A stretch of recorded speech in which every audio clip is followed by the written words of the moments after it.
Samantala mga kapuso, ngayon nga pong nahuli na at naibalik na sa Pilipinas itong si dismissed Bamban-Tarlac Mayor Alice Go.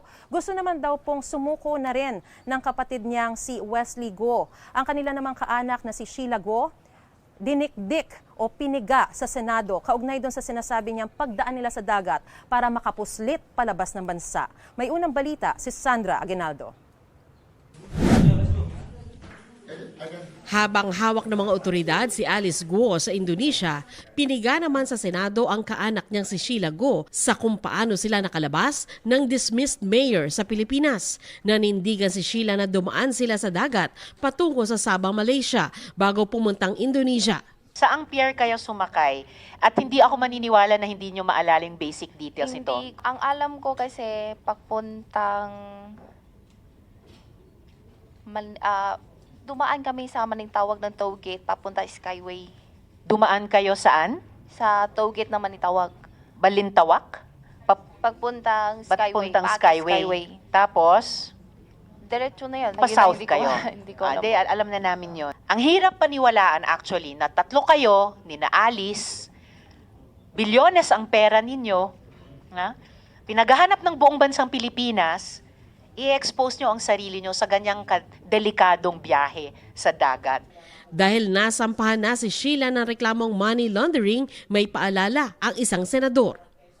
Gusto lang namin paalala sa'yo, yung 87 counts, isang kaso mo pa lang yon.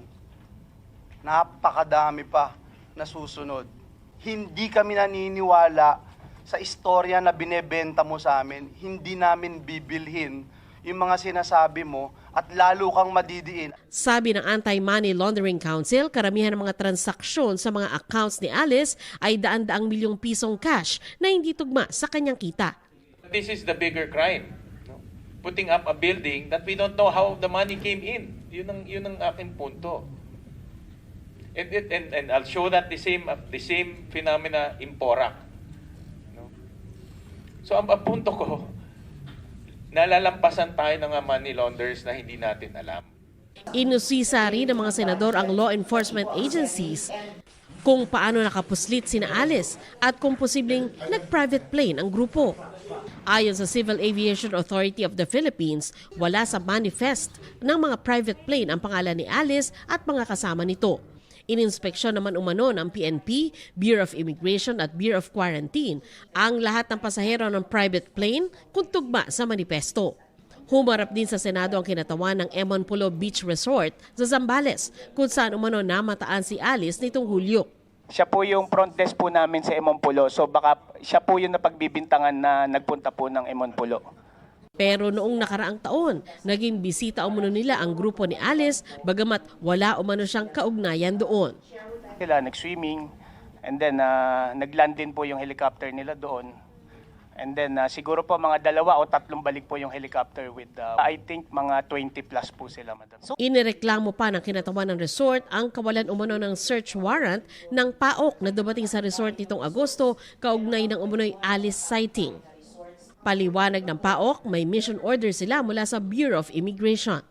During the last public hearing po ng subcommittee, we already recanted, so to speak, our information.